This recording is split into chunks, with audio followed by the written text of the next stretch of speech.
Assalamualaikum warahmatullahi wabarakatuh. Perkenalkan, nama saya Migdad Aminuddin dengan NIM G002313 dari kelompok A7 FKUNS. Pada video kali ini saya akan menjelaskan tentang laporan praktikum anatomi 2.1. Baik, yang pertama itu mekanisme ereksi dan ejakulasi serta kelenjar-kelenjar yang mempengaruhi. Baik, untuk ereksi itu urutan perjalanan syarafnya itu menjadi stimulus seksual akan merangsang aferen yang kuat pada sistem saraf pusat. Nah, dari sistem saraf pusat tuh mengeluarkan impuls eferen ke medula spinalis, parasimpatis S2 sampai S4. Selanjutnya, serabut preganglion parasimpatik masuk ke plexus hipogastricus inferior bersinap pada neuron postganglioni. Selanjutnya, si serabut postganglion itu berjalan bersama arteri pudenda interna dan masuk ke jaringan erektil pada radix penis. Lalu terjadi vasodilatasi arteri. Nah, untuk alasannya, jadi serat parasimpatis ini melepaskan oksida nitrat, lalu mengaktifkan enzim guanilil siklase, sehingga terjadi peningkatan pembentukan guanosin monofosfat siklik. Lalu arteri-arteri penis akan melebar dan serat-serat otot polos jaringan erektil corpus cavernosa dan corpus spongiosum itu akan melemah sehingga terjadi vasodilatasi lebih lanjut. Nah, lalu peningkatan aliran darah menuju ke jaringan erektil, corpora cavernosa dan corpus spongiosum penis akan membesar karena terdapat pengisian darah, sehingga menekan aliran balik vena pada fascia yang melingkupi.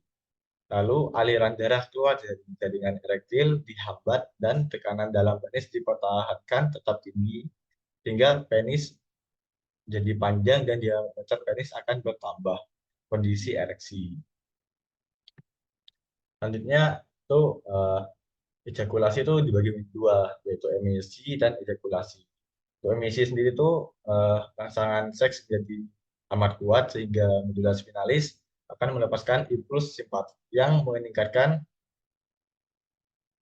medula spinalis pada segmen T11 sampai L2. Lalu perjalanan ke organ genital melalui plexus hipogastrik dan plexus saraf simpatik pelvis untuk mengawali emisi. Dan awal dari juga ejakulasi. Untuk mekanismenya itu kontraksi bulbouretra menghasilkan mukus atau pelumas, lalu kontraksi vas deferens dan ampula sehingga sperma masuk ke dalam uretra internal. Selanjutnya, kontraksi lapisan otot kelenjar prostat dan kontraksi vesicula seminalis menyemprotkan cairan prostat dan cairan seminalis ke dalam uretra juga mendorong sperma lebih jauh. Lalu cairan-cairan itu akan bercampur di uretra interna dengan mukus yang telah disekresi oleh kelenjar bulbo uretra untuk membuat semen. Untuk ejakulasi sendiri itu uretra interna berisi semen, lalu sinyal sensori keluar dihantarkan melalui nervus pudendus ke regio sakral medula spinalis. Selanjutnya akan menimbulkan massa penuh di organ genitalia interna, lalu akan mengirimkan sinyal sensori juga menyebabkan kontraksi ritmis. Maaf, sinyal sensoris juga menyebabkan kontraksi ritmis organ genitalia internal. Lalu semen didorong melalui kontraksi ritmis otot uli panggul, lalu kontraksi otot-otot ischiocavernosus dan bulbocavernosus yang menekan dasar jaringan erektil penis untuk mencapai pengeluaran cairan semen. Nah, leher kantung kemih tetap tertutup, sedangkan simutan uretra eksterna terbuka. Lalu terjadinya ejakulasi.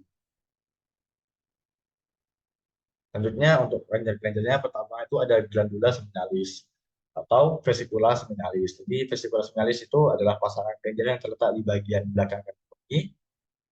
Vesicula seminalis itu merupakan kantong semen yang intinya menghasilkan cairan lendir yang mengandung fruktosa, asam askorbat, dan asam amino sebagai makanan dan pelindung sperma sebelum membuai ovum. Sementara prostaglandin di sini untuk motilitas sperma. Yang kedua tuh ada glandula prostat. Nah, untuk fungsinya sendiri tuh untuk menghasilkan cairan basa menyerupai susu yang menetralisis asiditas vagina dan meningkatkan motilitas sperma. Si sekret prostat itu bersifat alkali sehingga menetralkan suasana asam di dalam vagina. Sifat cairan prostat itu sedikit basa, mungkin penting untuk keberhasilan fertilasi ovum. Sekret, untuk sekretnya vagina itu kan bersifat asam, pH-nya itu 3,5 sampai 4. Selanjutnya, itu ada glandula bulbo-uretralis. Untuk glandula bulbo-uretralis itu homolog dengan glandula vestibularis mayor pada wanita. Untuk fungsinya sendiri itu untuk menghasilkan sekret pada fase ereksi, yaitu cairan mukus untuk pelumas sebelum berhubungan seksual. Cairan itu bersifat basah dan berfungsi sebagai pelindung sperma dan pelumas. Selanjutnya, kita akan membahas tentang mekanisme fertilisasi dan implantasi embrio pada proses pembuahan. Jadi, awalnya itu uh, sperma kan uh, kan berusaha masuk ke inti kan, tapi harus melewati 3 lapisan, yaitu lapisan ini corona radiata, terus ada zona pellucida sama membran plasma. Nah, terus pertanyaannya bagaimana cara masuk gitu. Jadi di kepala sperma tuh terdapat enzim-enzim, contohnya ada hyaluronidase sama akrosin untuk melindungi agar bisa masuk. Nah, ketika berhasil membuahi sel telur tuh akan melepaskan senyawa kimia di ke zona pelusida. Untuk senyawa kimianya itu sendiri tuh berfungsi agar sperma lain tuh nggak bisa masuk ke sel telur itu. Setelah terjadi uh, pertemuan antara sel sperma dan sel telur itu akan menghasilkan zigot. Lalu sini kan hari pertama tuh jadi zigot. Untuk hari kedua tuh akan membelah jadi 2 sel, hari ketiga menjadi 4 sel, hari keempat akan menjadi 16 sel, hari kelima itu sudah masuk ke blastokista awal. Untuk hari ke-6 sampai ke-7 menjadi blastokista tahap akhir, dan hari ke-8 sampai ke-9 itu embrio memulai implantasi. Kita akan menjelaskan tentang alur perjalanan urin pada traktus urinarius dan mekanisme proses berikutnya. Jadi untuk perjalanan itu ada 4 rute. Yang pertama itu di ginjal, lalu masuk ke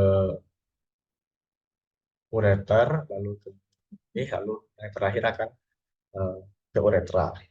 Jadi di ginjal sendiri itu akan uh, melalui 3 tahap, yaitu filtrasi, reabsorpsi, dan augmentasi. Untuk filtrasi sendiri terjadi di glomerulus dan kapsula Bowman, yaitu penyaringan darah.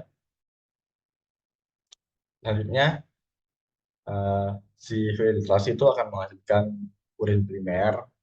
Selanjutnya akan dibawa ke tubulus contortus proximal untuk diabsorpsi, untuk diserap kembali zat-zatnya. Zat-zat yang dibutuhkan itu akan diserap kembali. Untuk hasilnya itu urin sekunder, lalu akan dibawa ke tubulus contortus distal untuk diaugmentasi atau penambahan zat-zat sisa, itu akan menghasilkan urin sebenarnya. Selanjutnya itu akan dibawa ke ureter, lalu ke kandung kemih, lalu akan yang terakhir akan dibawa ke uretra. Selanjutnya saya akan menjelaskan tentang mekanisme berkemih. Jadi fase berkemih sendiri itu ada 2 fase. Yang pertama itu filling stage sama folding stage. Untuk filling stage itu pengisian di mana kandung kemih itu relaksasi terisi progresif sampai mencapai batas maksimalnya. Untuk batas maksimalnya itu kira-kira 300 sampai 500 mili. Ketika sudah mencapai batas maksimal, itu akan masuk ke tahap 2, yaitu bedding stage, di mana itu si prosesnya itu akan merangsang reseptor regang di dinding kandung kemih melalui syaraf eferen ini. akan menghantarkan impuls ke serabut saraf eferen. Jadi dari aferen akan menghantarkan impuls ke saraf eferen yang ada di sakral. Informasi dari saraf eferen itu akan menyebabkan dua hal. Yang pertama tuh akan diteruskan ke otak. Jadi si kandung kemih itu eh, kandung kemih kita tuh sudah penuh, jadi eh, harus berkemih gitu. Selanjutnya eh, yang kedua tuh seperti akan menyebabkan eh, aktivitas saraf otonom yaitu parasimpatis karena ini berhubungan dengan saraf pelvik dengan parasimpatis ini. Terus selanjutnya si parasimpatis ini menyebabkan kontriksi atau keinginan berkemih dan relaksasi sphincter uretra internal. Tapi untuk berkemih itu harus ada namanya relaksasi sphincter uretra eksternal. Jadi nanti akan si sphincter uretra eksternal ini dipersarafi oleh saraf somatis yaitu saraf yang voluntary yaitu saraf pudendus. Ini menunggu perintah dari otak yang menyebabkan inhibisi saraf itu sehingga sphincter uretra eksternal itu akan relaksasi. Nah, dilakukannya itu secara sadar. Jadi saat berkemih itu kita tahu tempat yang sesuai dan waktu yang sesuai. Baik, sekian video kali ini. Mohon maaf apabila ada penyampaian yang salah. Terima kasih. Assalamualaikum warahmatullahi wabarakatuh.